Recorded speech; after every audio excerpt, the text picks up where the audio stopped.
you're going to hit that wall. Like you're going to eventually not achieve your goal because you're trying to achieve it too fast, too soon. And this is what I kind of call you can't fake surgery.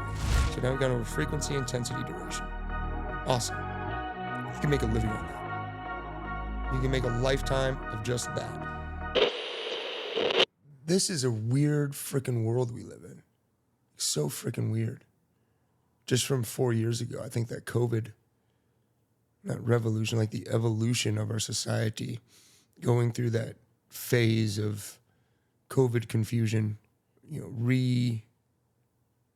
rewriting policy. It was like we had found the people that, whoever they may be, who had, I guess, reason to speak their vision, you know, our public policymakers and those who are on the talking heads on the television, were giving rise to the idea that this is the new way we're going to live. And you just saw so many people reformatting their lives. Like never in the history of humanity has there been, or probably will there ever be, the desire to have like an at-home gym than that duration, than that period of time. Like you couldn't purchase any equipment for not even gyms. Used equipment. It was just gone. Yeah, absolutely. It's like people were convinced, like, okay, this is going to be life from now on. That's like psychological whiplash on a whole society that obviously wasn't ever addressed for whatever reason. Yeah. Because now this whole going back to work revolution, you know, IBM and a lot of these companies now are no more work from home. Yeah. And you're seeing this fight back. And it's tough because I think in America, especially, it's tough because we're such a hardworking society. Yeah. I'd have to like break that statement apart to make it sound more accurate because the American nature has been to be a hardworking society. You know, when we look around today, it's hard to see that, right? It's hard to see that work ethic, you know, expressing itself out into, you know, our world in America today. But when you look now, what we're trying to do, everything's all about conservation, right? Not so much work, but now it's about efficient. It'd be hyper efficient. And then you hear people say, well, I could be more efficient at home because I got everything here at my fingertips. And we can become so efficient that we're ineffective. Mm-hmm. And that's like if all you're trying to do is conserve and save and conserve and be efficient, at what point does that hyper efficiency transform into ineffectiveness? And so that's the stay-at-home work revolution. Well, I could do more because I'm at home all day. I could spend time with my family, or I could text, or I could do the work I want to do. I feel like it's more efficient. I feel like it's better. But you can't argue with the mountains of literature and all the data that suggest no, actually. Yeah. Our labor force is completely degenerative as compared to when people went to work. But you could definitely see that we've taken our foot off the gas pedal in this society, right? And just a little bit, yeah. Yeah. So it's just freaking weird, man. And I think the culture is dividing, and it's been split since the time frame you were just talking about, which was the COVID time frame that changed everything. Where it gets very deep, but you have some people who are like, who went the hyper efficient route, and human performance, high performance is tied into that. Now, when you say human performance, what do you mean? Like, what is that? The performance part. That was actually a question I wanted to ask you. What is your definition? What is your definition of high performance human? Well, I mean, look at the word performance, right? It's a performative act, right? So it's something you're doing. And that could be in any domain. You know, you could perform well in the sack, right? In bed with your significant. What is that? I mean, how often that's the term people use, in fact, right? You couldn't perform. I would imagine when most people say like human performance, what's that like? and sort of this cross between having physical abilities to do hard things, lift heavy weight, run fast, hike high mountains, while also being able to express cognitive ability. And in my world, I think of strength. There's the physical side of stability and strength and being able to perform, movement under, some heavier than normal weight loads, but doing it in a stable fashion. Speed is integral across all sport domains. How fast you get from A to B, people care about. So speed's important. Endurance, to an extent, qualify myself as an endurance athlete. And then, of course, range of motion, right? How mobile are my joint systems? How elastic are my muscles and things like that? Because that's going to obviously lend to not just your performance, but your ability to recover, which will then bake into your performance. To some extent, performance is subjective, but within each person's domain in which they're performing, there's going to be objective parameters by which you got to be measured. Mm-hmm. There's levels of performance too. And the higher the level at which you're performing, the more graded your performance is. There's this movie called Days of Thunder, Tom Cruise. Changed my life. I know. I actually is one of my favorite movies growing up. But there's this part where Tom Cruise, this new driver, goes onto a practice course, and the guy that's on the practice course is the world championship. I think his name's like Rusty Rhodes or something. I don't know. It's remember his name? Russ Wheeler is the one he competes against at the end. It doesn't matter. Yeah. But he's the champion, right? And he's got his car out there. And Tom Cruise's character, Cole Trickle, shows up and like, hey, we need this guy just to see if we could use this guy as a driver, but he needs a car to test, right? Anyhow, Tom Cruise's character, Cole, gets in there, does these practice laps, and they click him. Oh, Rowdy Burns. Sorry, it's Rowdy Burns and Russ Wheeler. Rowdy Burns? Yeah. Rowdy Burns, professional world champion. He's got his car. Cole Trickle, Tom Cruise's character, takes him for a couple of laps so they could just test the driver. Can this kid drive? Can he not wreck the car? Can he get a respectable time? And they're supposed to be just soft, gentle laps. Soft, gentle laps, right? And because hey, this is the world championship car. You better not, put this thing into the wall. In any case, he goes around, he clocks laps faster than that professional driver, right? And he gets out, and the professional driver says something that is relevant, right? And of course, he says it because he's scorned, he's pissed off that this little rookie just had a better drive than he did. But he's like, put yourself in a race, put yourself with the other cars, and put yourself under the heat and pressure of what it's like to be in that situation. Get a good race time, and then come talk to me. And it's like, yeah, because he was essentially saying anybody can go and drive a car on an empty track and put down some lap times. And it's the same thing, when we talk about physical performance. Dude, a lot of people can crush it in their garage, right? By themselves, kick some butt, and then you get into a room or an arena where you've got other, bulls, so to speak, in the arena, and they're also kicking dirt around, and they're also showing their performance and what they could do with their fitness. It's just a different experience. Yeah. Totally different experience. So I think, just having a clear and concise understanding of what's characterizing your performance. And I don't think enough regular people even do that. I think if you're just going to the gym and you're using exercise and fitness as just a way to keep you healthy and to keep you fit so that you can perform better on the job, have more energy when you get home to see the kids and the wife or the husband, so that you can enthusiastically say yes to somebody who invites you to go do something physical, right?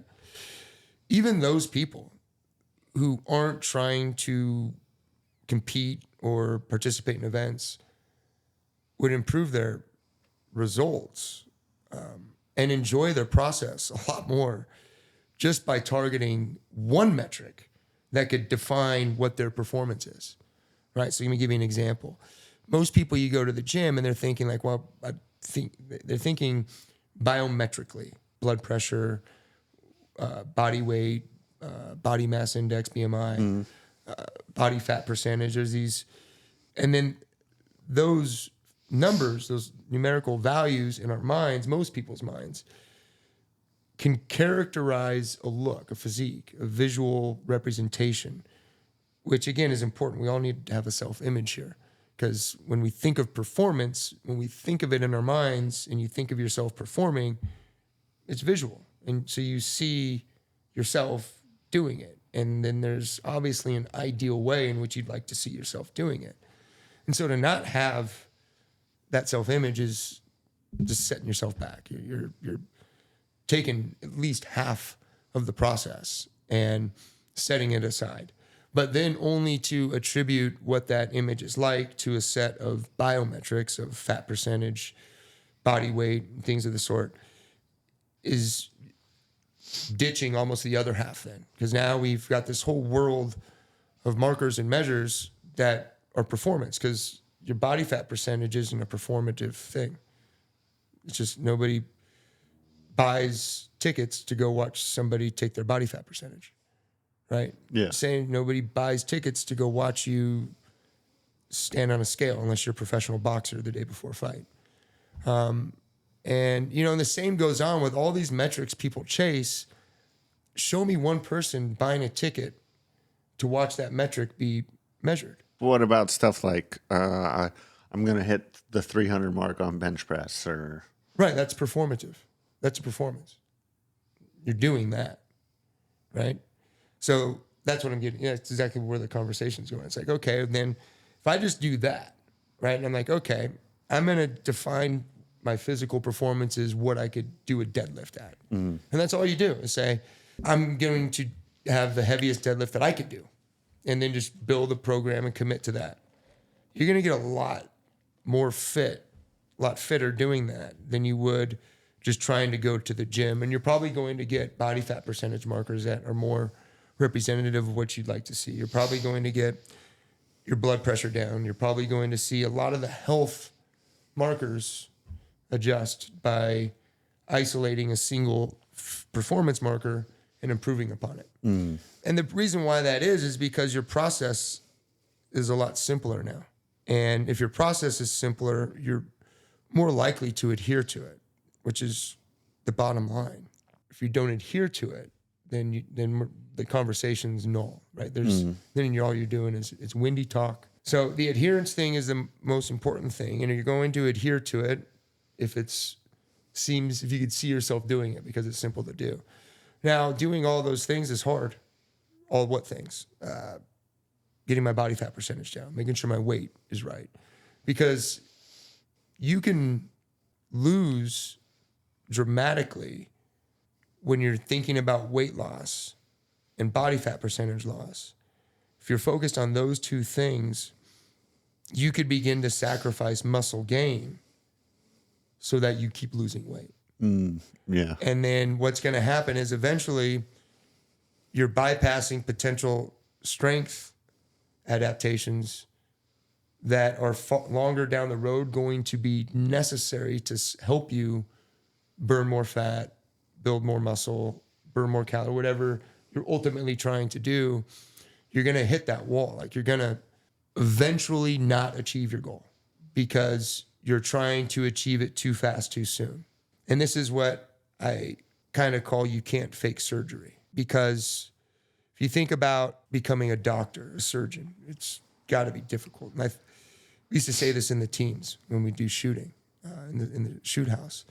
I had a shoot instructor, one of the cadre, would always say, you guys, you can't fake surgery, right? When you're in a gunfight, eventually, and you have an adversary on whom you've got target, and they're back on target on you, you can't fake the shit now. Like, if you're not good at shooting, you don't have surgical precision shooting capability, well, then you fucking lose.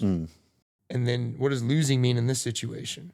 You're likely going to either catch a really aggressive heater and, you got to do medical play, or you just get killed. So you can't fake that, right? But why would somebody say that? Because people fake it.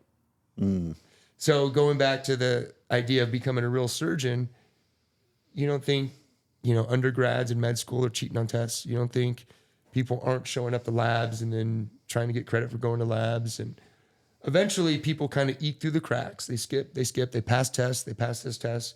And one day they got to fucking do surgery. You know, it's like, now what?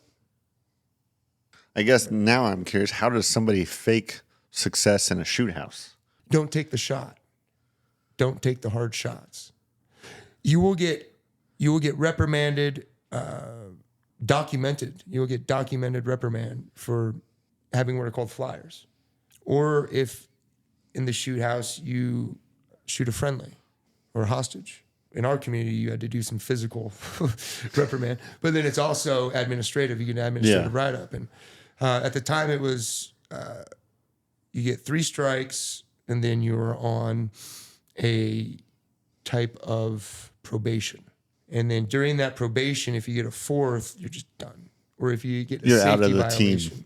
you're out of the shoot house, which means you're not qualified to do any of the shoot training that is subsequent to that mission. that shooting course, because each shooting package is roughly 5 to 7 weeks long. And if you get at any point launched out of that shooting package, then you're not qualified. It's called surgical shooting capability.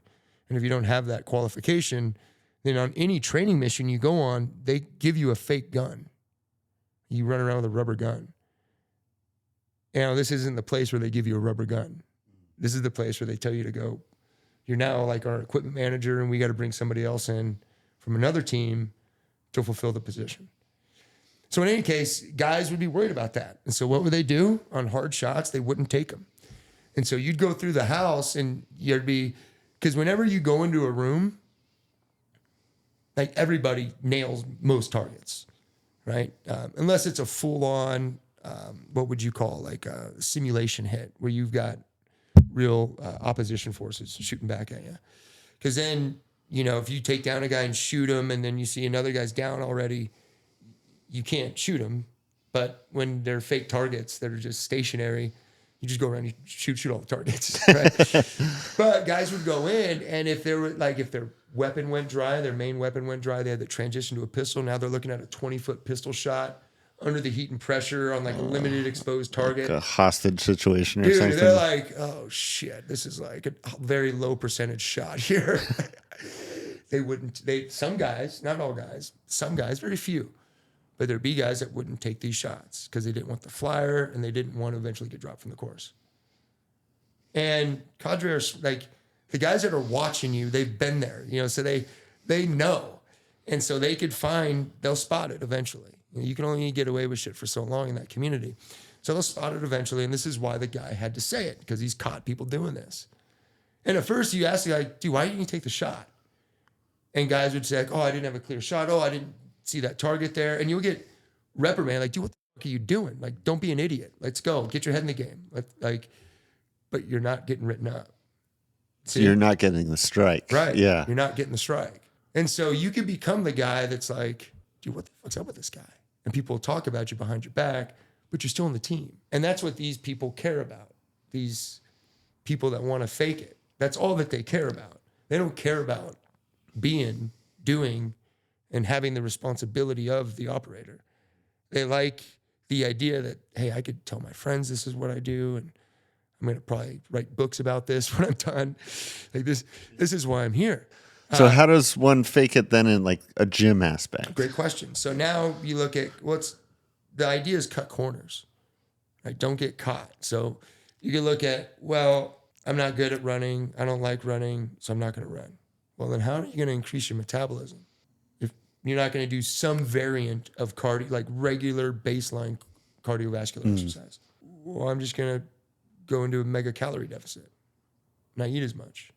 Or I'll do intermittent fasting, or I'll do these other hacks that people have been talking about, that I hear Ben Greenfield talking about, I hear Dave Asprey talking about, I hear these guys that understand their body incredibly well. I hear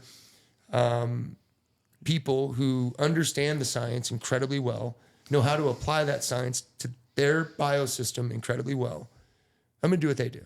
Not realizing like, wait, hold on. You don't understand what they did was all the baselines, most guys that are credible in the human performance game have used themselves as test subjects on all the things that work and some of the things that don't. And then they'll tell you some things that work.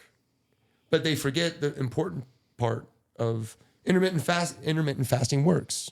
Okay, it works. For who? For when? For how long? And for what purpose exactly? And we don't there are some podcasts, like a 3-hour long podcast where some people will unpack all that. But for the most people, most of the time, what they're absorbing through content and information is these hacks are... They're looking for the cheat code. Yeah. Right. If I just do all these hacks, like I can't tell you how many people I hear these days tell me they get cold. I'm like, what do you mean? Oh, I do ice baths. I get cold. I'm like, where'd you get this term, get cold? And it's like... I've actually never heard that before. Yeah, it's like this buzz term that people are using. And this is where I'm saying let's just use this analogy the whole time. Can't fake surgery. Listen, man, you can't sit in a cold bath for 3 minutes, get out of it, and then think you're fucking hard. Like you just don't do it every day and then think you're hard. Like people have these ideas in their mind that if they do this, then they're David Goggins or Cameron Haynes. It's like the morning routine for the entrepreneur. Dude, and it's like, so when did wanting to be these guys become the thing? Mm. It's crazy to me.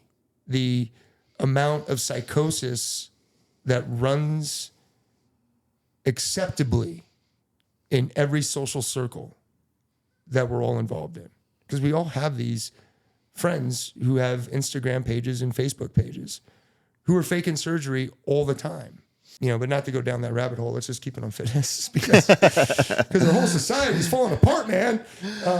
But how do we? So we look at these shortcuts, right? Of how do I just pass this test, right? Another good example of this is the win the workout guy, because you got people who are fit who are trying to do things that are fit, but in terms of achieving the goal they ultimately want to achieve, they end up faking surgery in the moment to bypass understanding and learning so that down the road they could actually do surgery. Mm-hmm. What do I mean by that? Again, I work out at gyms and I'm fairly fit, especially anything requiring endurance and strength coupled together. Most of the time, it's not a good call to try to keep up with me. And I'm not saying that to boast my own level of fitness or anything, but there's times and places where I know for myself, okay, I'm not going to try to keep up with this guy today. And that could be where I'm at my training cycle, how I feel that day. Or guess what? There's people I know that are fitter than I am. And it's not going to serve me well to try to win this workout with them when I'm ultimately would like to eclipse them in fitness. I got to stick to a plan. But in any case, during these workouts, I'll find somebody who's trying to win this workout. And I'm like, dude, I'm 20 hours into a 25-hour training week. And this is a 55-minute workout. That's just like a little snapshot for me. Mm. So to some extent, I'm cruising in 3rd or 4th gear out of 7 gears. And it's simple. At the beginning of the workout, you may be able to keep up for the first 5 or 10 minutes. After that point, you've driven yourself into the ground. You've breached several threshold points. You can't recover in time. And now you're just trying to get to the end of the workout. Which, okay, great. Maybe some people want to do that once or twice. But what that person does then, they're representing to me that they don't have a plan. They don't have a strategy. And they're just doing what feels good. Oh, this guy's fit. I feel like I could keep up with him right now, right? So if you're going to do what feels good, when it feels good, guess what? You're going to cave into what feels bad as well, which means if you don't feel like going to the workout that day, if you don't feel like going hard that day, whatever you feel like you do that's not having a plan. That's just giving into your temptations. It's living life as a ping pong ball. Right. Yeah. And you can, and the goal there is to some extent to have that, because that's a good way. Our bodies our whole systems, in fact, are conservationists. Mm-hmm. Our body wants to do whatever the physical demand is at the lowest energy cost possible. But in terms of having a method, and this is why it's important, because I tell you what, if I get next to a guy and he's dedicated to, I'm truly trying to improve my deadlift. Let's go back to that person, right? Who says, hey, I've decided I'm just going to get my deadlift very strong. And he sees me cooking along at a run pace that's maybe he can maintain for a little bit, but he's thinking to himself, man, it's really going to gas me. I'm not going to be able to do the lifts the way I'd like to be able to do them. Well, that person's got a plan, right? And so they're kind of like not focused on what I'm doing and trying to beat me or win this workout. They're saying, hey, I got this plan. And while it's tempting to try to stay pace with this person or to maybe even beat them in this workout, that temptation could take me off the track I'm on. And this is why I like the term training, because if you're training, at the training center I'm at, Suffer City, we got a couple of different training groups, and we just call it the Suffer City Train. To train, like choo-choo train. And the reason why is because we're on a track. Like each training group we have has a specific focus for what they're training. And the focus is so specific, it's just one variable, right? Like we have a high rocks training team, and their only goal is to improve their high rocks finish time. Now, there's some other subset goals in there. Like we want to improve some strength parameters, we want to improve certain run times at run distances. But insofar as those variable metrics from strength all the way up to pure speed are optimized, it's so that we can maximize this race time. Does that make sense? And so each of those training teams are on a track. So we call it the Suffer City Train. And the fact of the matter is, this is what people don't, and this is when people get involved in these training teams, they start to understand a lot better. And you start to think like an athlete. This is why it's important, if you're going to do anything, you would like to think like the people who are best at that thing think, right? So if I'm going to go into acting, I'm not going to go study, I don't know. Picasso. Well, right. I mean, I wouldn't study like people who are just, various artists, right? Like a different artist at something, or a better way to put it is I wouldn't study generalists. I wouldn't study people who try to do everything. I would find out like who's the best comedic actor. Okay, I want to do comedy the way they do comedy. Or who's the best dramatic actor? I'd want to do drama the way they do drama. And sort of be specific with what you're aiming to achieve. And that's even for the general fitness buff. And as I just stopped right now because I was thinking like, man, that would be like if Lifetime made it mandatory, or these big fitness centers that have, 40, 30,000 members had like made it mandatory for people to have like, what are you working on? Right? Like if a training center was like a training team, and each team was just sort of like, hey, you're responsible for being part of this team. So at least you got to find a metric and then, and that's all you got to do. It would be revolutionary, the amount of fitness production you'd see in this country. But going back to, the object of performance and, looking at how people can fake it, and really just use these trendy tools to make them feel like they're doing stuff. But ultimately, when you have to do something, you could ultimately do it. Yeah. When you say fake the work or fake the surgery, and I think workout, there was a time I needed a buddy who trains very heavily. Well, lifts very heavily, not trains, lifts very heavily at the gym. And I needed help moving the couch. The guy's got big arms, big legs, looks like he's a very strong human being. Couldn't get the couch help me get the couch through the door because it was all show, no go, right? Yeah. And there was no the performance of any kind from the body. Like it looked like he should be able to lift this couch and maneuver it and do the things we needed to do. Right. But the couch was too much for him. But if we went and did a bench press or different things, he could potentially outlift me significantly, most likely.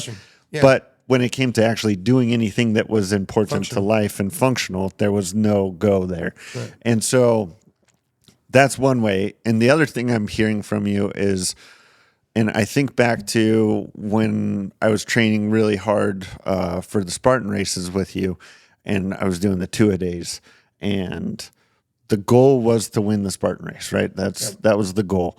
And in being that specific, I was getting stronger, I was getting faster, I was getting everything else I wanted was falling into line by focusing on the one specific thing. Yeah. And my metabolism was through the roof. I could eat literally anything I wanted, and I was still burning too many calories. Yep. And that was because I had gotten so focused on what it is that I was trying to achieve. And I had the plan, and I stuck to the plan, and I wasn't out trying to win the session or win the workout, which another way I see people faking it, especially with the win the workout guy, is, okay, so today the workout includes thrusters. Well, instead of getting a full deep thruster at the bottom of the squat, they're cheating themselves to win the workout. And it doesn't hurt me. Reps. Yeah. It doesn't hurt me at all. Yeah. I don't care whether somebody beats me in the gym or not. Like I've got my plan and I'm focused and I'm doing me. The person who's losing is the guy who's cheating himself on the reps because he's not getting the full range of motion, and it's all just to win some vanity thing that doesn't matter. The crazy thing is, Chris, not to cut you off, but to cut you off. What you just linguistically represented is the representation of what's degenerating, going back to our society's left, man. Like, you see this degeneration in society because that guy may beat you in that workout, right? And he will have done maybe 45% of the work you did, right, to beat you in the workout. So maybe he cheated on this. He didn't do all of his reps here. Instead of doing 80 of these, he did 50 of these. But he got to the finish and he beat you. What's double, now we're going to compound that problem. He's going to think he's great. He's going to tell people he beat you. Yeah. Okay. That's what we're seeing on the society level, is that psychopathy coupled with the lack of hard work. So now you have a society doing less work, right? Like the person who works at home who says, hey, I'm doing more work. Says, no, actually, we have data right here that says you were 44% less productive than when you were at the office. And they're going to be like, no, I know me. I'm beating the system. I'm beating you. I'm doing better. And it's like, despite physical evidence, right? Because you can go back to show the guy videos, that guy that beat you in the workout. Yeah, here's you doing partial repetitions, going halfway down, not all the way up. Also, you were supposed to do 30 reps here. You only did 24. And you kind of just kept with that same, I'm only going to do 75% of the reps the whole time. They'll be like, no, they will just lie. They will believe their lie. Mm-hmm. And so that's kind of where I'm saying, this is why I say you can't fake surgery anymore, because that person will never expose themselves to real surgery, okay? And if that's all life is exposing yourself to real situations.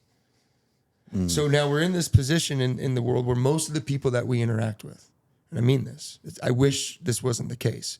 Most of the people I interact with are just faking the entire existence with a dramatic amount of cognitive dissonance to keep them in the loop and to feel good about it. And, I want to talk about health and I want to talk about fitness. We define performance for some period of time. I want to talk about the mechanics of performance. Like I so badly want to, and we definitely should, because there's people out there that'll benefit from understanding a good mechanical approach to how to leverage any time and energy you have to get the most results, right? But here's something I'm fairly certain. If we talk to 1,000 people, 10,000, let's be generous to ourselves, 10,000 people listen to this, 100 are going to use the information. And it's the same 100 that would use the information they got from a different podcast if they listened to it. Mm-hmm. 9,900 are going to keep doing what they're doing that's gotten them to where they're at, which where they're at is not good for them. They don't like it. They may say they like it, but clearly if they liked it so much, they wouldn't be watching a podcast about how to improve their situation. Yeah. And people can't accept that. It's mind-boggling. It's like we're so lost in our own loop that we can't see that we're in the loop. So to bring this kind of full circle, is the reason that you enjoy training for some sort of event. If you're going to do something, do it with a purpose, is because at that point of the event reveals your integrity and requires you to either own that you did the things you were supposed to, or not own, or own the fact that you didn't do the things you were supposed to, based on your performance and your scores and your metrics that are tallied. And it removes the veil that a lot of people hide behind, which is the bullshit that they actually know what they're doing. Right. And they promote that they know what they're doing when they really don't. Is that why you... Yeah, think about it like this. Let's say you got a phone call today, and that phone call said, hey, there's someone close to you. You don't know who they are. And let's say this call came from God, right? The universe, right? And you pick it up and it sounds like the universe. But in this world we're living in for the moment, this voice says to you, this person who's very dear to you, they're going to experience a complication. And at this time, you will have to do surgery to save their life. And they could tell you the type of surgery that you'll have to do.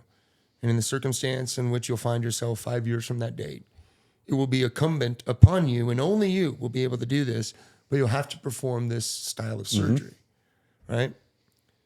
And then you get this information and you kind of process it, and then the voice goes away, the phone clicks off, and now you're left with this cosmic dose of knowledge, right? Well, in 5 years, somebody I know, who is it, right? And you can contemplate that, right? You'd be like, well, who's it? And I just, what am I? Who's it going to be? What's going to happen? You try to figure everything out, right? I just want to figure everything out. Or you could just trust that in 5 years, I'm going to have to do surgery. And I was told what and how to prepare for what kind of surgery. And it's going to be me that has to do it. So I can start preparing now. Right? Mm-hmm.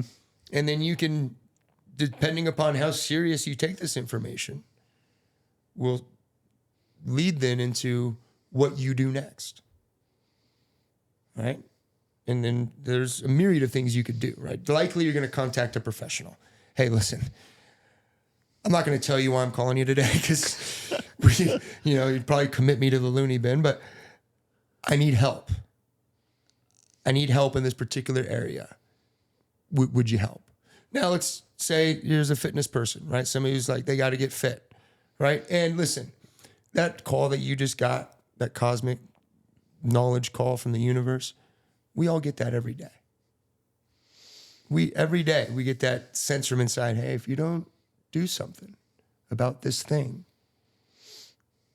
you're going to pay, right? It could be subtle, vague, hard to pick, but we feel it every day about something, right? Yeah, it's I look in the mirror, I'm a little overweight. If I don't do something, I'm going to have diabetes. Or I'm sure you got to prepare for your podcast. And there's moments throughout the course of your week where you've got this thing coming up where you're going to have a guest come in. You got to be prepared. And you could feel that sense come up where maybe you want to go to the gym because I know you like going to exercise. You want to go for a hike, and you do, but you hear in the back of your mind that voice kind of emerges from the bottom up, and it says, hey, you got to get prepared for that podcast coming up. We all get that in some area of our life. You better talk. I get this a lot because I will do things that I know I'm going to have to talk to my girlfriend about. And so I'll do it, and then I'm like, oh, shoot, I better talk to her. And then my brain will kind of go on to the next thing, and then that'll come back up. I'm like, oh, I better do this. Not because I've done anything bad. It's just if she learns about this stuff from another, she'll be surprised. And she doesn't like to be surprised all the time. And so, but listen, whether it's health, wealth, happiness, whatever it is, you can't ignore that, right? You couldn't ignore that phone call that you got, that cosmic call from whatever God you got the phone call from. But what do you do next, right? Well, if I don't know how to do the surgery, and most people don't know how to get fit, And personal trainers have got a really bad rap because most personal trainers suck. And I don't say that just to like disparage my community and my craft, but I'm in an industry that has a lot of transients, people that it's easy to get a personal training certificate. It's not easy to get a doctoral license, right? So a lot of people get these certifications or don't even get the certification. And then, you know, they go around as personal trainers, and they're not exactly great at it. And so they don't produce the results that people, if we had great personal trainers out in the world, we'd have a lot of these health problems. Not all of them, but a lot of them would be not as severe as they are, and some could actually go away.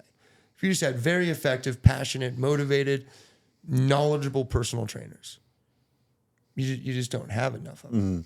And I can imagine that's the same as doctors. There's just not enough good ones, right? There's a lot of licensed practitioners, but in terms of how many people are moving that needle forward for what's really health and wealth and happiness, you know, you're not seeing it.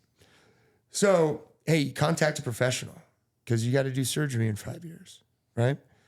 And this is good for psychology. If you take something seriously, you could stop taking yourself so damn seriously, because a lot of the things that I just don't and won't do, I'm going to have to do anyways to achieve some of these outputs that I have to achieve.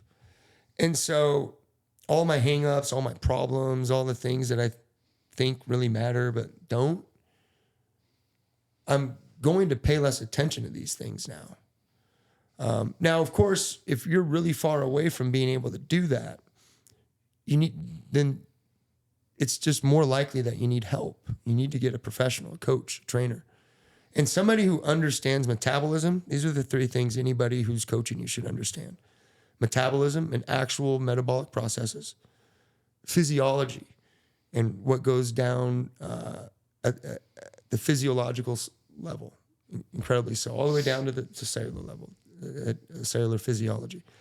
And then a couple here I would call neuropsychology, understanding the neurological, which are the physical adaptations, the level of the brain, and how those are affecting your psychological experience. Those are the three fundamentals that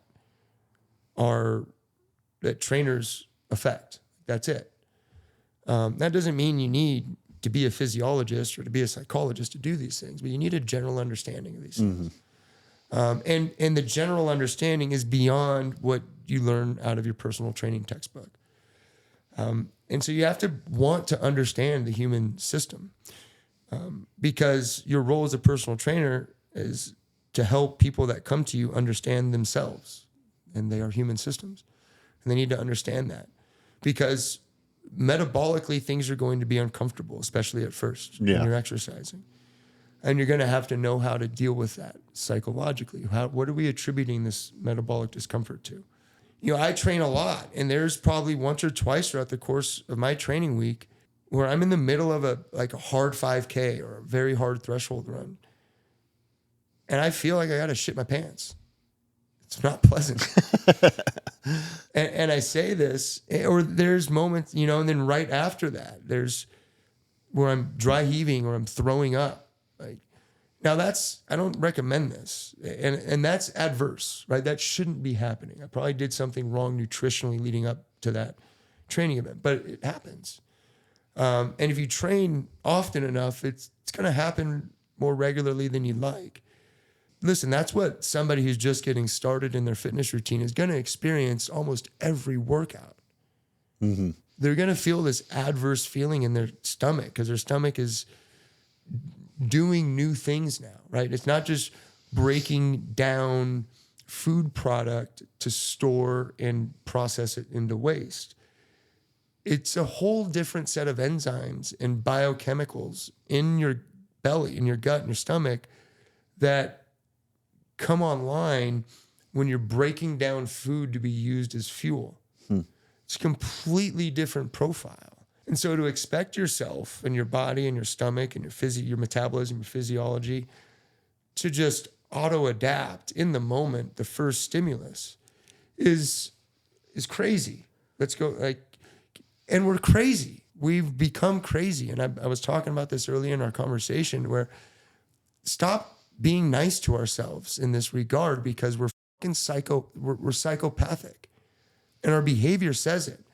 And now, sure, there's individuals that are outliers. You've got like 30% of our society who can probably, under strong clinical observation, be deemed like healthy and happy, right? Yeah. Because there's a lot of people who are probably kind of happy about how things are going in their lives. But if we put them under the microscope and check their biometrics, you'd find out that, man, they're a metabolic train wreck waiting to happen, right? They're going to be so prescribed on medications in 5 years that, all their happiness is going to slowly diminish under the weight and pressure of what it's like to be medicated.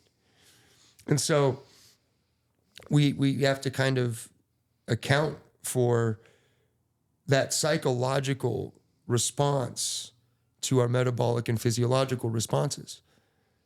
And that takes guidance. If you're, 50 pounds overweight, you're probably either obese or nearly obese. You are also experiencing symptoms of other disease profiles. Likely, styles or symptoms of inflammation. You probably get sick more often than your friends do. You probably can't concentrate on one thing for as long as some of your friends do. And while these are momentary acknowledgments of like losing your train of thought, like I've probably done once or twice in this conversation and had to like mentally get myself back on track. But people will do that when they're thinking about what to order for lunch. People, I hope to some extent we're kind of diving into the intricacies and kind of I feel like I'm challenging my mental ability to construct reasonable arguments for why and how people should and could get themselves improved from these metabolic and physiological and psychological perspectives. And that's hard. It's tough to articulate that. And so you might find yourself getting off track, off topic, or even losing your train of thought to some extent. But if I'm in conversation with my friend and, I ask them a question about how their weekend went, and, they're maybe 2 or 3 sentences into telling me how their second child's birthday party went, and I'm hearing them talk, and I start thinking like, what are they talking about? Then is it their kid's birthday? Is it somebody else's kid's birthday? And you're just kind of along for the ride, right? And now you're that person who's sort of nodding your head, kind of trying to go off their cues to know how you should respond to them to make it right. But you're lost a little bit, right? And I don't think we should find ourselves in that as often as I see people finding themselves in that. And if that's the case, that's okay. Because as I said, you're probably experiencing these other issues. It may be hard for you to sleep, or maybe you're taking sleep medication already. And the good news is for you, though, is you're in the company of a lot of people. You fall into that 70 to almost 80% of people who are overweight. Is that really the statistic? Right. Yes. Now, what is overweight? People will qualify that with BMI. I think there's certain ratios you could use that are more acceptable. I think some of the smart doctors, right? Who are the smart doctors? I think Dr. Peter Attia. I think he's smart. There's probably better doctors than him, other doctors that know better than he knows, in the clinical setting. I think generally speaking, he gives great information. And so what he says when it comes to, should it be BMI, should it be body fat percentage? He's like, well, if your height is not at least 1.5 times more than your waistline, then we've got an issue. That's interesting. I've never heard that concept before. Yeah, and I could be off with the math, and you can look this up if you're listening, because he has a good ratio from height to waistline. And I think for some reason, 1.5 is sticking out to me. I could be incredibly off here, so look it up. But that's a more sensible approach, I would say. And the reason why the waistline's important is because you can get skinny fat people who look skinny. And so you would say, well, their body fat percentage may be low. Maybe there's other underlying, the features that you're used to seeing on fat people don't express, so you don't see it. But maybe they're visceral fat, right? The fat that's accumulating around their internal organs is really developing. That's going to show up on this measurement because their waistline is going to protrude out disproportionate to the other parts of their body. And so there's like these measurements. But if you're this person, again, has these symptoms of being unhealthy and being a low performer in the domains that we've sort of qualified here. Again, you're not alone. You're in a group of a lot of people. But you also need to realize that your first month, your first 3 months, your first 6 months of exercise is mostly going to be hard. And it's going to be adverse. Because there's hard, workouts should be hard. And for anybody who's out there telling you that they shouldn't be, you need to punch them in the face if it's acceptable. But definitely stop listening to what they're saying. Because if there's somebody out there providing information that sounds too good to be true, like exercise shouldn't be difficult, it shouldn't be hard, there's a sales pitch coming down the lane. There's something they're trying to get you on their side because they're not on your side. So they need you to be on their side. So they're trying to tell you stuff that you would like to hear. If you're somebody who could benefit from low-hanging fruit, they'll tell you that low-hanging fruit is good. When anybody in their right mind is like, low-hanging fruit is low-hanging for a reason. What are those reasons? Like, let's find out what that is first, right? Yeah. There's some low-hanging fruit out there that's good. But by and large, there's a reason why it's low-hanging and it's there. Somebody plucked it yet for a reason. So there you go. You need to define performance. You get a phone call. You got surgery in 5 years. Let me get help. I don't know how to do surgery. First couple of weeks, you're going to be tough because you're going to have to learn a lot of things that are outside what you need to learn. Yeah. But here's the deal. As I said, now that you're beginning to take this serious, that you're going to save your friend's life, you don't know who your friend is, but you're going to save their life in 5 years, you've instantly stopped taking yourself so serious. Well, what do you mean? Well, now all of a sudden, these little hangups that you had about why you couldn't do these things are slowly evaporating under the pressure that I have to do this. This is a must situation. This isn't like maybe this, maybe that. This has to get done. And at that point, you start unhitching yourself from all your bullshit. And to use good examples here, there's some people are like, well, I'm not going to do squats. It's bad for my back. Too many people get injured. I'm not going to do deadlifts. I'm not going to do certain things. I'd like to work out in the morning. I don't work out at nighttime. I don't like tomatoes. I'm not going to eat vegetables. Well, think about how many rules people have for themselves and how these rules govern their lives. I don't like running. I'm not going to run. Yeah. And then there's all the pre-existing bullshit that has material evidence, right? All that stuff I'm telling you doesn't have any material evidence. It's just psychological psychobabble that lives in the ether, right? The I don't likes, I don't do Wednesdays, I don't work out. That's all ethereal bullshit. You're taking your stupid self too seriously here. Let's be legitimately, if somebody were to say to me, listen, I'm not going to train on Sundays with you.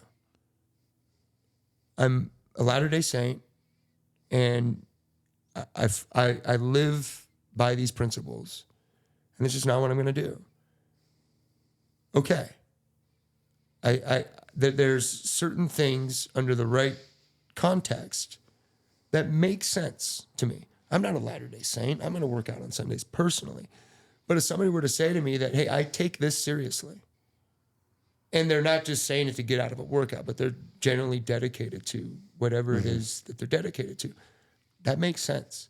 Because there's a likelihood that discipline to that, I mean, again, they're not taking themselves seriously. They're not saying, no, I don't work out on Sundays.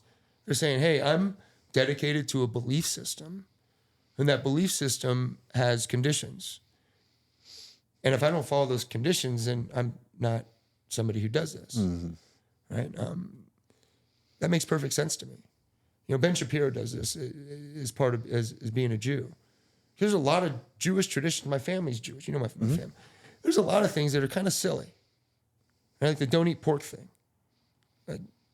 And here's what's funny about my family, who you know, is I show up on holidays and they have 20 different things that taste like pork, none of which are pork. That to me is stupid, right? I'm like, what are you saying, Uncle Dale?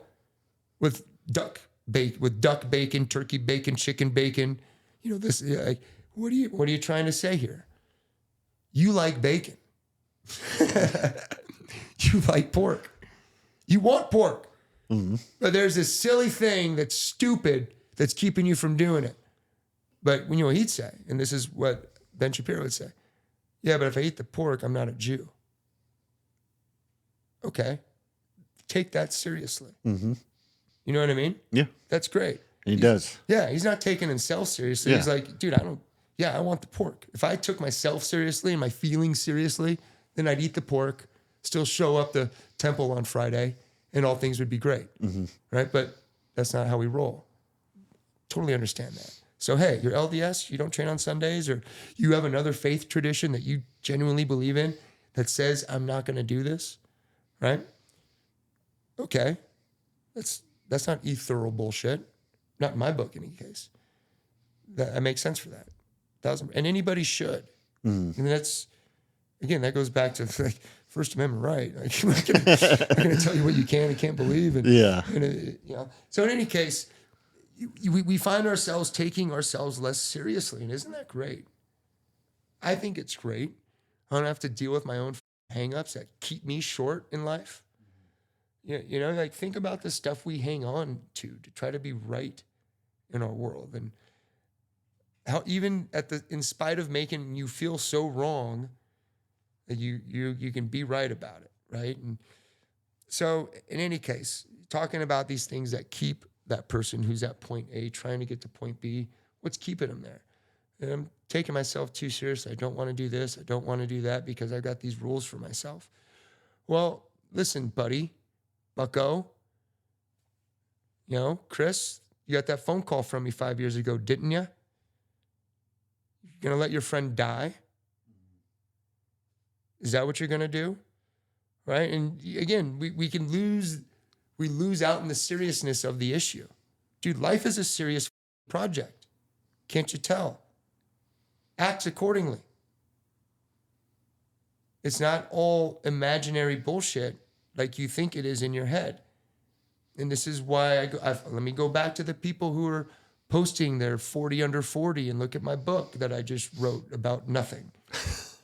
and look at this speech I'm going to give. That's just words and word salad. That's all psychobabble.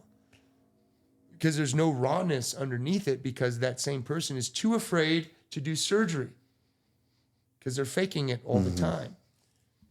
You see what I'm saying? Yeah. So it's so subtle, but so loud at the same time. That's the scary part to the world that we're living in right now, is we are fish in water, and nobody wants to acknowledge the water. Nobody.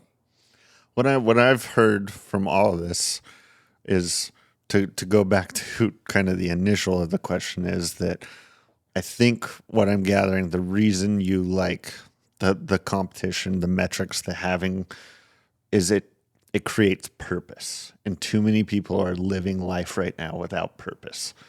Yeah. Which makes them... I would say not purpose. I don't think we got to purpose yet even. Oh, yeah. Interesting. Yeah. So if we're picking my brain for a moment, I would say what you're doing is you're creating your process. To what? Just creating the process for what? You're creating your process to produce whatever output you're trying to produce. You need a process. And the process has to align with the output. So now if I have metrics, right? So now it's like, okay, let's use the High Rocks race. I want to broadcast High Rocks. It's an awesome race worldwide. People should be doing it. If you're not doing it, read about it. HighRocks.com. It's amazing. I want to improve my High Rocks race time. Okay, so what does that mean? Do I just run High Rocks a bunch of times trying to improve that time? No, High Rocks is a mix of different things. So I could now deconstruct it, and from that single High Rocks time, I could look at other metrics or what's involved. Running, okay. How fast can I run? Well, how far are you running in High Rocks? Well, 1 kilometer at a time. Well, then I should probably know how long it takes me to run a kilometer. Boom, metric 1. Okay, what else are you doing? All right, well, I have to push this sled 50 meters. How heavy is the sled? Well, depending upon what I'm doing, it could be anywhere from 300 to 450 pounds. Okay, so we have this sled push thing. How long does it take you to push it 50 meters? Boom, that's a metric. But also pushing that sled is kind of a couple different things. It's a combination of a front squat, a deadlift, sort of like a pushing type of motion, like a bench press. So I could now deconstruct that sled push into 3 things: a deadlift, a front squat, and a bench press. And I could characterize how well I could do those things will kind of determine how well I could do that sled push. Now I could keep breaking it down as much detail as I want, right? Because, well, now I've got my bench press, my front squat, and my deadlift to go into how well I could do a sled push. Well, there's other sub-factors that will characterize how well I could do a deadlift. Other factors that'll characterize how well I could do a bench press. You tracking so far? Yeah. So now, depending upon the professionalism, now we're going back to performance, how high of a performer you are, now we're narrowing the focus on these metrics. The higher the performance, the more detailed we get into the metrics. Hey, your sled push isn't that good. We got to get deep into that bench press. Yeah, but your bench press isn't quite optimized yet. Well, let's break that down and get those things working so that you can get your bench press working so that then we can work on your sled push. Yeah. So maybe to break the bench press down is like your shoulder mobility and And all so the now other. this is somebody who's saying, okay, I want to be a professional High Rocks racer and I want to win the damn thing. I want to go to world championships and I want to be somebody who's recognized for this. Well, then you're going to break it down because you are legitimately doing the hardest surgery that you could do. So you got to learn everything, right? But now if I'm somebody who's saying like, hey, right now, I don't know if I could finish a High Rocks race. Great. Now here's what we do. We don't need to break down everything so detailed. We'd be like, okay, we need to know how fast you can run a 1K. Let's figure out how long it takes you to push a sled. And if you can or can't push a sled that great, I'm not going to bother you with how well you could do a bench press, a front squat, or a deadlift. We're going to stick to the sled, right? And maybe we reduce the weight or we modify that so that all you're thinking about is a sled push. And we'll do that for a couple of different line items and use those line items as the characteristics that go into how we're going to measure your process now. So at what points during your process do we work on your run? At what point do we work on how well you could push a sled or do the other things that require strength parameters? And now you're looking at sort of a playbook. And now the purpose is still intrinsic. We haven't got to that yet. You know, we could be thinking, well, I'm doing all this so that I can get this race time, right? But we haven't answered the question, well, what's the race time all about? You're doing the race time so that you can achieve what? Right? So now we haven't got down to the values of the purpose yet because there's this self that we kind of have in our mind that looks like something and feels like something, and it's malleable in our minds. It moves around a little bit, but it's there, and it's our ideal self, like the highest quality version of ourself that we could imagine. Maybe for you, it speaks like 5 different languages and, drives a Maserati and has particular features in the body. And obviously it does things, right? And has a physique that encompasses what it does. Well, this version that I just described of itself, why wouldn't that be the purpose? Because it's empty. Of what?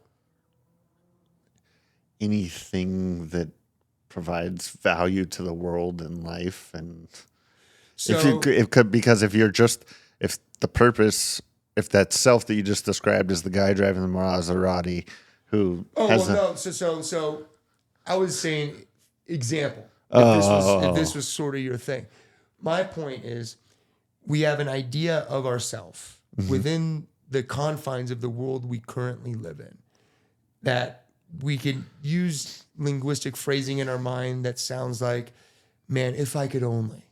And then some type of schematic appears in your mind of you doing that thing that if you could only, right? And you kind of see it play out in your head. Now, within that world is things you love, pets you take care of, right? And within the ultimate performance of what it's like to be Chris Statfeld, is baked into that are these things that aren't so mechanistic, that aren't so what you wear, what kind of car you drive, what kind of race you run. Those are the mechanical things of our lives. But then there's the ethereal things, those which aren't so mechanistic that you're talking about, the values. So let's superimpose that already onto the ideal self. Because what fun would it be to be your ideal self if you didn't have a mom or a dad or family members, a loved one, kids, or these what you could say non-numerical features in our lives that sort of put the cherry in the pie. Hands everything, yeah. Right. Those things that sort of puts the breath into the lungs, so to speak. Yeah.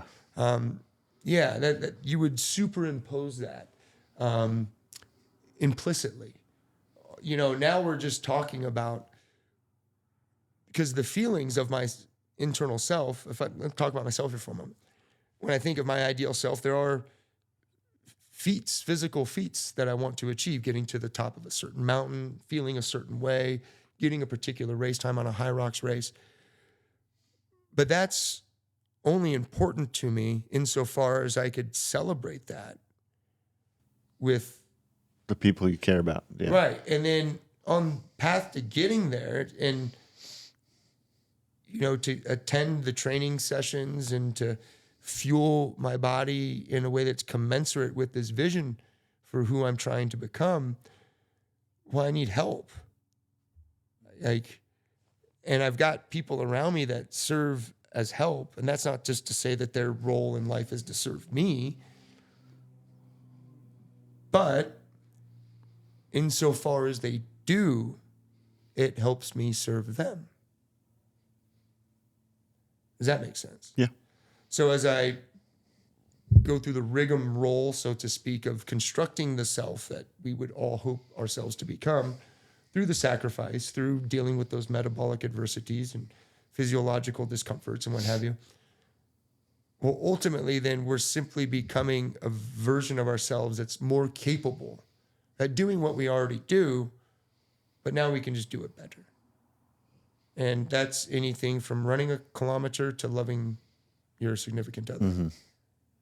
And so that's, when you come down to performance, I'm kind of like, yeah, that's hard to nail it down because, as I said, performance is how well you are in the sack. Like, is that not performance? Yeah. I think nature would call that the ultimate performance.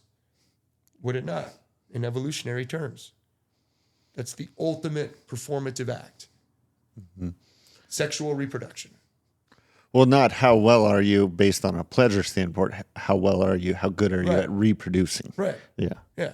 And so you kind of like work then, that's an aspect of performance, right? In terms of, and then you can extract that into the more socially accepted term, what people say, like being good in bed or whatever, Yeah. But there's so many diverse ways to get into what defines the performance.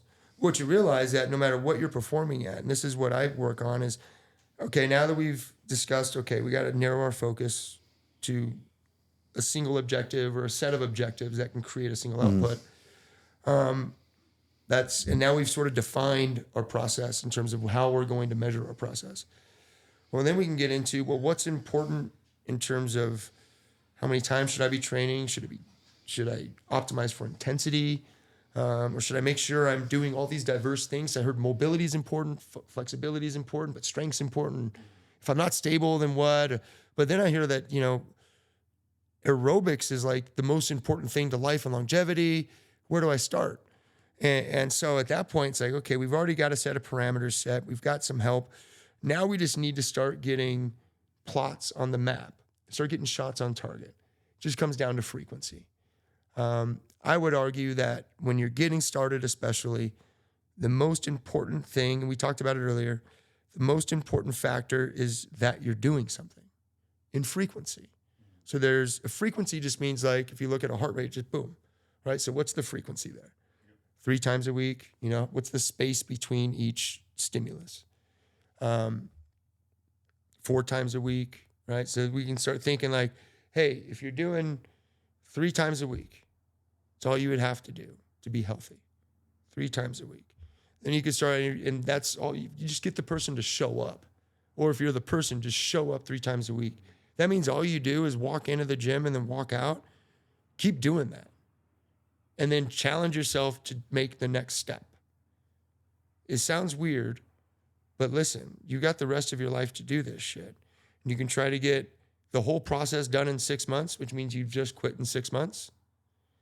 Or you could realize it's going to take you some years and say, okay, maybe I just don't get done with this process, but I intermittently reach some points that are worth acknowledging. And I just got to keep showing up, keep showing up, keep showing up. Well, what's the point of it? What am I going to acknowledge if all I did was show up and all I did is walk into the gym and walk out? Well, you've got some form of acknowledgement that you showed up to the gym. They'll, if you swiped your key card at the gym or whatever, hey, how many times did I go to the gym this week? Sir, you came 3 times to the gym. Okay, there's a metric. Now we can start focusing on something else then. Intensity or duration, right? I would say probably intensity first. So I'm going to the gym 3 times a week, but I'm not doing nothing. Okay, now you're going to do something and you're just going to do it and it's not going to feel good. I don't care how long you do it. 1 minute, 2 minutes, 3 minutes, but do it and it's uncomfortable. You quit, that's fine, but just try to make it longer. You did it 1 minute this time, try to do it 2 minutes next time. So now you've committed to the frequency, so you're going to show up. All right? And now you've committed to doing something that just feels uncomfortable. Doesn't matter how long, but you've committed to showing up and being uncomfortable. Great. And you took that from 1 minute, now we're at 5 minutes. That's 5 times more work. That's infinitely more work than you were doing before you started showing up. And it's 5 times more work than when you started doing any work at all. Yeah. I'll take those results all the time. 500% increase in work production. Would you take a 500% increase in work production in your staff? Every day. All the time. So this is the thing. I don't think people focus on these. Like 500% improvement's great, but nobody would acknowledge, not enough people would acknowledge that. Yeah. Because they're going to compare it to, well, I haven't achieved the ultimate goal yet. Like, right? When we don't even know what that the is. 500%, they won't acknowledge that because they don't look like the person they want to see in the mirror. We're comparing now. That's the comparative fallacy where you're comparing yourself to the outcome, not to the person you were when you started. Yeah. And that's the real comparison. I mean, I think, what does Jordan Peterson say? He's known for saying, in his funny voice, don't compare yourself to who you want to be. Compare yourself to who you were yesterday or something. But that's it, compare the right comparison. And this is why you need metrics, because that's what you're comparing to. Right? Where was I at? Yeah. I got these metrics, right? This is what I was running a kilometer at on day 1. Here's where we're at. Right? And that's even if, I didn't run the kilometers. I showed up, I didn't do it. Okay, but eventually you showed up and you did it. Great. You got a time. It's infinitely better than no time. Then you just start working on that. So you got frequency, then we got some intensity, and then you could start looking at duration. Right? Like, okay, I need you to show up for at least 10 minutes now. Right? We need to do this work for 10 minutes. The intensity is going to be variable. It's not just going to be uncomfortable all the time. There will be points of discomfort, but I need you to be here for at least 10 minutes. We're going to do work. So now we've gone over frequency, intensity, duration. Awesome. You can make a living on that. You can make a lifetime of just that. Almost to the point at which almost wouldn't even matter what you're doing. Because again, we're talking about somebody who's at that point where they're maybe 50 pounds overweight. They've got other symptoms that are starting to emerge as a result of low heat. Right? That's really all we're talking about here. They don't have heat in their body. So what happens when no heat happens? Things build up. And so that's all that there is. No heat, no pressure. And that's what you need to create diamonds, heat and pressure. The lack of it, nothing. Get nothing, yeah. Nothing happens. But the problem is, if you were an inert object, then nothing's nothing, but you're not inert. You're a biosystem, which means you're interacting with nature. Something's happening. Something's it's just always not happening. Right. May not be beneficial to you. Well, it's not unless you have the interacting heat to adjust and regulate it. So that's a whole nother podcast, heat regulation. But that's really all we're talking about. It's the most fundamental thing that you have is heat. That's it. And it's so fundamental, in fact, that this is a claim. I am convinced that if 10% of the world's population improved their metabolic output by 10%, and this is the 10% at the bottom, not the 10% at the top, you would see a mass reduction of carbon emissions. Or not even a mass, not even carbon, but because obviously ecology and climate's complex, you would see an improvement in our ecosystem and how clean the air is. A mass improvement in how clean our ecosystem is as a product of humans absorbing the heat and dealing with the heat and offloading the pressure. It'd be miraculous. The amount of CO2 we'd be breathing out, the amount of chemical gas exchange that the human would be having with nature would profoundly improve our quality of life on Earth. Nobody wants to talk about that. Everybody talks about automobiles or factories. Cow farms. Anyways, going back to what we're talking about, frequency, intensity, duration. You can make a living off that all by itself, right? And then you just slowly increase the time. 10 minutes. Let's do 12 now. 15. Until what? 30 minutes. So now, if you've committed 3 days to being uncomfortable, variability, right? At some points during the workout, you're this uncomfortable. At other points, you're this uncomfortable, and it varies. And now we've worked that out to 30 minutes. Okay, maybe it's taken you a year to get here. Okay, but where were you at a year ago? Yeah. Okay. 0. It's taken you a year to get here, but now you're working out 3 days a week, 30 minutes each time. And now we could start looking at diversity. Right? We could start saying, okay, what are the methods? Well, what are the, and again, if you got a coach early, they probably started doing diverse training methods with you that you just didn't know it. Because again, if I get somebody in this condition who's a health risk and, they're probably talking to their doctor about the possibility of taking blood pressure medicine, some type of medication for some type of cardiac dysfunction as well. That person isn't overly concerned about deadlifting or what their parameters. Yeah. I can make them interested in it though, by showing them just one bold improvement. So when it comes to the diversity thing, this is what's great is if you've gotten help, you've already been doing some diverse training, you just didn't know it. But you would eventually find yourself then, of those 3 days, doing specified things. So now that you've showed up, we've been able to expose you to some various levels of intensity and discomfort, and you've proven you could sustain 30 minutes of work each time you're here. You could increase frequency. Like, okay, why don't we do 4 times a week like this now? Or we could get more specific with the time we have. All right, now we're going to target some metrics. And we're gonna work So on you've it. moved from focusing now just on the sled push to now we're going to incorporate.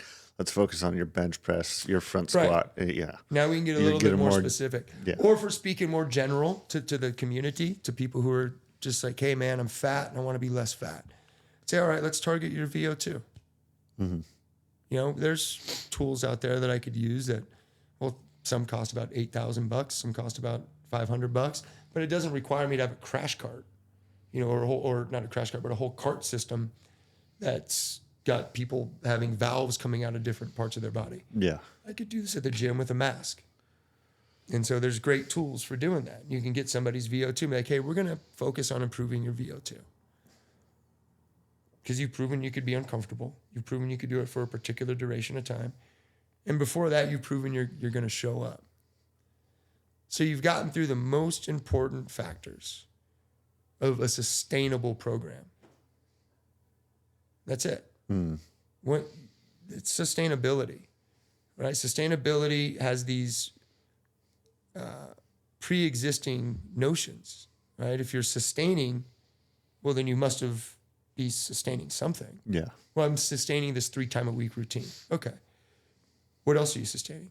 All right. Well, I'm sustaining my ability to deal with these various points of discomfort, right? So at one point I could only deal with like a perceived exertion, or not a perceived exertion, but my heart rate would get to 75% of its max heart rate, and I'd be level 10 perceived exertion, right? There's offsets there now. There's a difference. There's variance. So through this process of just looking at one thing and now two things, frequency, intensity, and then the third thing, duration, you've automatically covered so many things, which is great. And if you have somebody helping you who's even partly marking and measuring and recording this process, then you've got so much good stuff to fall back on for when the psychology starts to make us go awry. When we start comparing to the future again, man, I'm never going to get there. You don't even know where there is, bro. Stop it. But I'm not going to argue with you because I want to argue with my clients. I'm not going to disagree with them. So if a client says, man, I'm nowhere near where I want to be. Man, I totally understand how you could be thinking that. I feel you. I understand. But check this out. Dude, a month ago. You were here and now you're. Right. Yeah. You know, a month ago, your 1 rep max on deadlift was 150 pounds. You just did 150 for 5 reps. Dude, you know, a month ago, you know, this was your photo. And now today, you look at that comparison, right? And that's enough. Again, I've been saying a lot of things. You can't fake surgery. You live by that. Don't take yourself so seriously, right? Because when you're caught up in your shit and if you're upset about things, if you're just taking yourself too damn seriously, even if you've been wronged, right? Somebody wrongs you, cuts you off, right? And you feel compelled to get upset, you know. Well, they cut you off. How could they disrespect me like that? To you, though, right? Because you didn't get mad when they cut the person off. You know, you're not mad at the behavior. Yeah. You're taking personal offense to things. When you're upset, you're taking personal offense. So stop being so personally offended with these things. And if you're going to let exercise and fitness personally offend you, again, you're psychopathic. You got a psychology problem, man. So don't be personally offended by these things. Yeah. Right? Again, we've talked about, well, what if I can't work out on Sundays because of these deeply held beliefs? Okay. That's not personally offending you. That's just not congruent with your faith system. Understood. But it's not something you're just making up because you don't like it and saying, I'm not going to do it because I'm so freaking important. So don't take yourself so seriously, right? Because through all these things, we're trying to defeat that linguistic model in our mind that says you can't. Because if you're aiming towards something that you want and you believe you can do it, that's impetus to act towards it. Mm-hmm. But if you're hearing you can't and you're thinking you can't, and you to some extent start to feel and believe that, that's good cause to stop, no matter where you're at in the Yeah. process.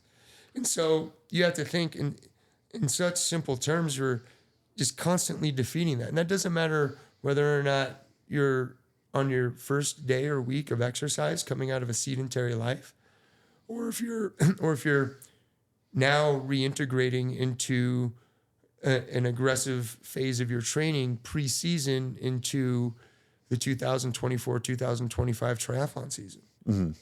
That elite athlete who's trying to take home the Ironman championship is dealing with the same asshole inside their head that says you can't do it. Mm-hmm. That the person who's just trying to lose 25 to 50 pounds, they're dealing with the same thing. It's no different. Now each of them has different tools with It's which just how they address the Right. person in their And head. here's Yeah. what most people don't realize. Whose beast do you think is harder to slay? You would think it's the person who's overweight and just trying to lose 25 Right. pounds, but it's not. No. It's the triathlete who's done it, who knows what they're about to face. And he has people, or she has people, they have people actively making sure they don't achieve their goal. Because if my aim is to be Ironman world champion, well, dude, I'm lined up in a line of 100 other people who have the same willingness, same ambition, and the same abilities as I do. Right? When you're And they also have an understanding of the amount of work and agony and pain and sacrifice Precisely. they're about to make. The person who's just getting into it doesn't understand You're that. blind. And Right. Yeah, and there's nobody coming for them on the other end as well. Yes. You know, there's this VO2 max workout I do, and it's pretty well known throughout the training community. But you do almost an all-out effort for 4 minutes, and then you recover for 3 minutes. You do this 4 times. You can do some other accessory work with it, but that's the gist of the workout. Simple. Hard as you can-ish for 4 minutes. Rest for 3 minutes. 7 minutes of a work recovery ratio. Do that 4 times. It is just deeply troubling to your spirit to be on the second or third minute of that third or fourth interval, and to know, right? So to be able to go through that I wish it could always be my first time, because every time I have to step on deck to do that workout, I know this is going to suck, and that's one of those workouts where I feel like I got to shit my pants. You know, at the end of my final effort, I'm dry heaving. I'm, hunched over, gasping for air. And so to be able to not know that is sort of a treat, Yeah. right? So to speak to your point a little bit, yeah, it is. The dragons just get bigger and bigger and bigger. I don't want to say that, right? You don't want to say that, because and I don't want to discount for a moment the validity of the dragon everybody's contending with. And so, and this is a mindset thing, and it's worth bringing this up because I think a lot of people in their mind think, well, yeah, I'd be an Ironman athlete. They see somebody win the Ironman, then they hear what the Ironman does. They'd be like, well, yeah, of course I could do that if that's all I had to do for my job. And that was the only thing I had to do was win the Ironman, then I could do that. And you could see from afar how maybe that could be true. And you could think, oh, well, they're just winning because of X, Y, Z. And not realizing that in the act of doing that, you're completely discounting that individual's dedication, their ambition. And then you're not realizing what it takes. But at the same time, when you do that, you do invalidate your own position and your own demons by thinking that everybody else just must have it so easy. And the reason why you're not invalidating your own demons, you're invalidating your own ability. I take that back. So as your demons or your dragons, the psychological dragons, get bigger and they breathe more fire, as you improve, you've got more tools and more to fall back on to battle them with, right? It's like elevating your level in a video game, right? Yeah. You get new weapons that make you stronger so you could fight the bigger dragons. Yeah. That's basically what's happening there. is depending upon, and to go back to that elite athlete who's chasing an Ironman World Championship, again, now they've unpacked every metric they possibly can, right? And they're looking at every sub-variable, and every screw is tight. Every knob is turned. Whereas, again, when we're looking at going from sedentary to non-sedentary, it's still hard because your understanding is not as vast as those people that are solving for harder problems. So we've moved on. Frequency, boom, we're getting a cycle. Intensity, it's variable, but we're exposing ourselves to it. Duration, we're lasting a period of time. Now what? Do we add more frequency, or do we go in diversity, meaning we get more specific? And then there you go. And you keep building that out, build that out. We just said again, this could take 6 months. This could be a year before you're really noticing any real process take form. And then, underlying what's been going on through all that, which may not ever been addressed with the personal trainer, is what you talked about before, is purpose. Or maybe the person comes to you with this purpose. Like, I just had a daughter and I'm 50 pounds overweight, and my daughter is my purpose, and that's it. I don't always buy that, because that's sort of like saying, so only people with kids have a motivation to get fit? Yeah. Like eventually, and this is why I said, what other purpose do you need than the purpose to become better than yourself? What other? Yeah, but some people, that gets back into a value proposition of some people don't value themselves, to where if you don't value yourself, then what is the purpose to be better than yourself? And again, I'll just keep falling back on it. Then if you will continue, that which you value most is equitable to that which you call God. It's running your life. And God is just a cool word that you could put onto something that you sacrifice for. You could sacrifice good for it. You could sacrifice bad for it. You're sacrificing for it. That is your God. And you could say, well, that's a vice, or that's an addiction. Call it whatever you want. Okay, you're serving it as though it's the highest. Yeah. And what do we generally call that which is of the highest? We call it like God, or whatever language you describe it. Well, again, falling back on psychology here, there's not a single psychological textbook or any psychological literature that doesn't impress upon the reader that one must first learn to value themselves before they can value anything. So now, this is why I don't get too wrapped up in purpose early, because who and what we are is incredibly blurry, and it's tough to fixate on it. It's tough to get fixed on it. And we're also so depressed with all of our bullshit. Anybody has enough life lived to be depressed about. Anybody.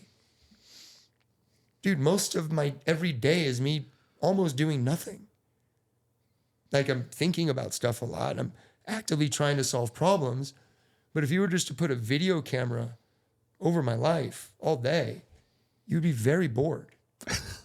Right? And so to think that life is supposed to be this like one constant award show after the next.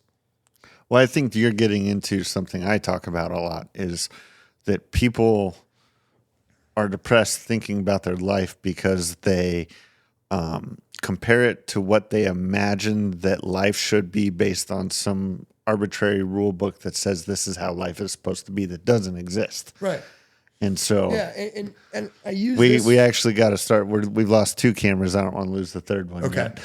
So here's why I'll say why I say this. And then this whole time I've been kind of I think what you should put into this is a lot of the mechanical stuff I was talking about. Yeah. Because I like talking about the other stuff, but it's hard to talk about it. And that's why it sounds all over the place.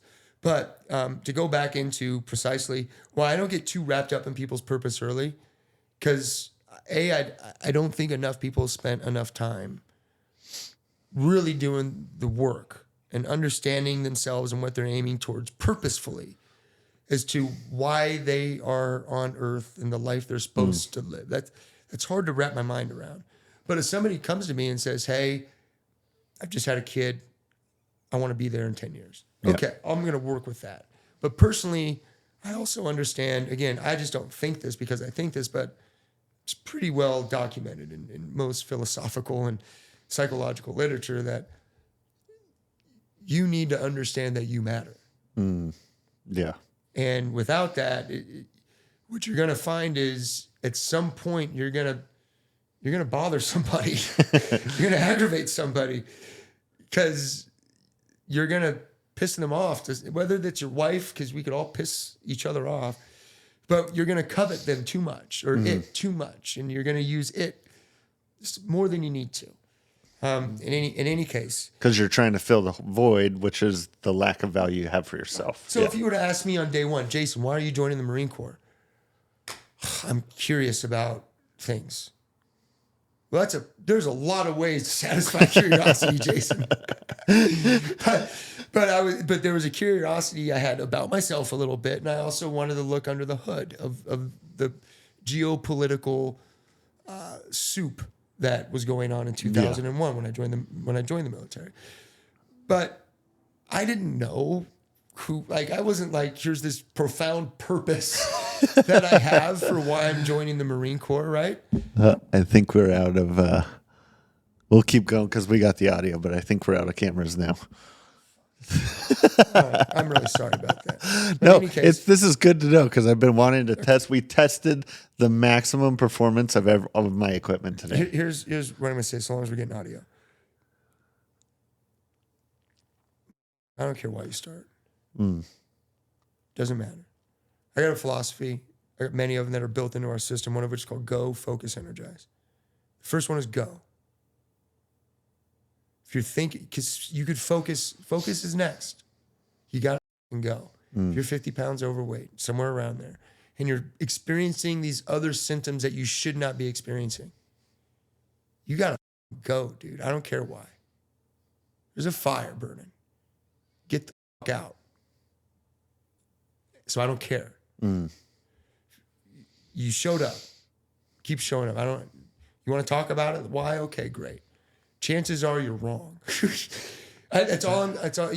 Hey, it is right. Yeah, your daughter's important. You just lost a grandparent too early. You lost an uncle too early, and maybe that's a representation of like, well, my life's important here, or life can be gone in a moment.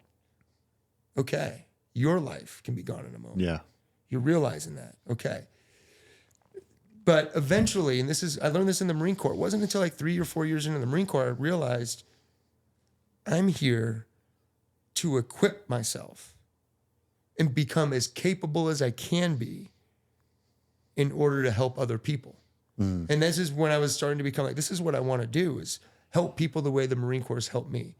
Help me have ability and competency so that I could do stuff. Because I'm not going to feel like I'm a part of something if I can't contribute. And I can't contribute if I'm not competent in something. So I just went. I goed.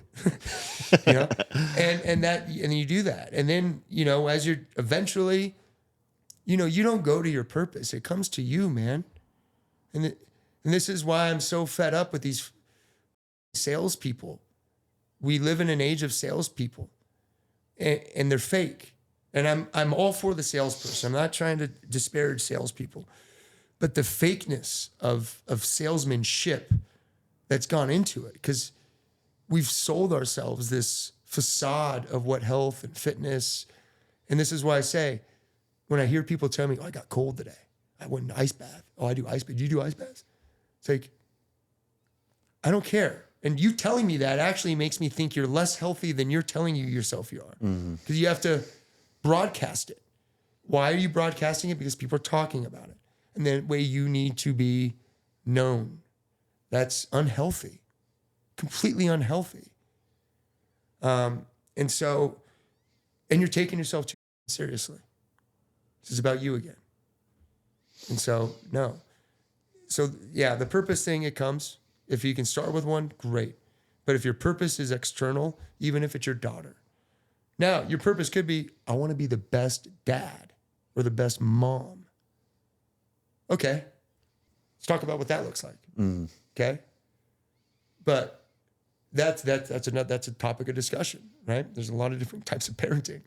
So so when we come down to it, we're talking to the person who may not even realize that, man, I need to exercise. Maybe they went through their entire life being academic and doing well and not being overweight and having decent genes. And really no health complications. But hey, man, when you're 60 and on account of not exposing yourself or exposing your muscle systems rather to that which they're designed, for that, to things they're designed for, such as levering, mobilizing stuff, then your bones are going to degenerate and you're going to lack bone density. And now your 60s are going to be troubling for you. I mean, you feel healthy. Yeah, your heart's going to beat, your liver's functioning probably. But, dude, if you fall, it's going to get tough. And then if you fall and you can't do what you do every day that's kind of giving you the level of health you have, it's just going to get worse. It's going to get worse. And so you have to regularize you have to frequent yourself. Frequency is the most important thing. There we go. We've exhausted video cameras. Who knows if we've exhausted microphone batteries? No, these are plugged into the wall. But I do know you have Sufferfest coming up. Yeah. Sufferfest 2024. I competed in Sufferfest version 1.0. It was fantastic. Tell us about that. How do people connect with you? How do people sign up? So Sufferfest is integrated modality fitness challenge. That's fancy buzzword. Wanted to say it. It's a functional fitness challenge. It's not CrossFit, but it could maybe feel like CrossFit if CrossFit had 20 and 40-minute long evolutions. It is a Saturday, Sunday event, 2 days. Saturdays are qualifying heats, and then our championship round is on Sunday. And what you could expect as a competitor is exposure to heavy strength demands in cooperation with aggressive cardiovascular and cardiopulmonary challenges. So you're going to lift heavy stuff, you're going to run fairly fast, and you're going to do it for longer than normal durations that you may be used to doing those things. All those are true. And so we take the top 4 teams. This is a co-ed event, by the way. We do a regular event and then a co-ed event. Our co-ed event this April 6th and 7th what was I just saying? Our co-ed event will have 4 co-ed teams that go in the championship division for the pros, and then we'll have our open division, which will have 4 teams qualify for as well. So it's pretty fun. It's an all-day event on Saturday. Heats start at 6 a.m., and they're running basically every 45 to 60 minutes. A new heat. Each heat has 4 teams, 8 athletes competing, all at the same time. There's a lot to watch, and there's some real-time scoring that goes on. We have sort of a digital training center display that kind of tells you where the bikes are at in terms of their point totals that they're accumulating. So you can kind of get this real spectator feel for watching an event. And it's a lot of friggin' energy. It's really cool. I've been to a lot of events, and Arizona is great for fitness. There's wonderful CrossFit events here, a lot of energy that go on. And I think what the Sufferfest brings to the fitness community here in Arizona is an endurance component that is unmatched as far as what I've been able to see in terms of really integrating strength, speed, endurance. Sufferfest is great. Yeah. So come check it out. Are you guys going to broadcast it live this year? Or try to just do Facebook posts? We're way far behind on any type of media streaming or anything like that. But we generally have live streams going on Facebook. And, we're always beholden to our Wi-Fi signal and how clear that signal is and everything. So, yeah, it's a great live event. And a lot of people share stories about their success throughout it. But, it's go to live local events. I want to encourage people to do that. You're supporting, and that's what you really, it's where you live. You know, it's your house, it's your home, it's your community, it's your people. I'm chastising myself regularly for not communicating with my neighbors more. I often have to physically put myself in front of my neighbors. I'm sort of a recluse. I like alone time, I like to be by myself. So, but I also want to know what's going on in my community and contribute to that. So, and a great way to do that is to go to local fitness events. So, and one of which is Sufferfest in Gilbert, Arizona, April 6th, April 7th. What's the website? You can go to, we have an Eventbrite thing going on, not a website, but suffercityaz.com. You can find information about it there, suffercityaz.com. So at Suffer City on Instagram and at Suffer City at Facebook as well. Awesome. And I'll include all that in the show notes below. And if you like this podcast, like, subscribe, share it, so we can continue to have great episodes and get better gear that'll last the entirety of the podcast. Go forth and conquer, folks. Thank you, Chris Staffelt, man. You're great.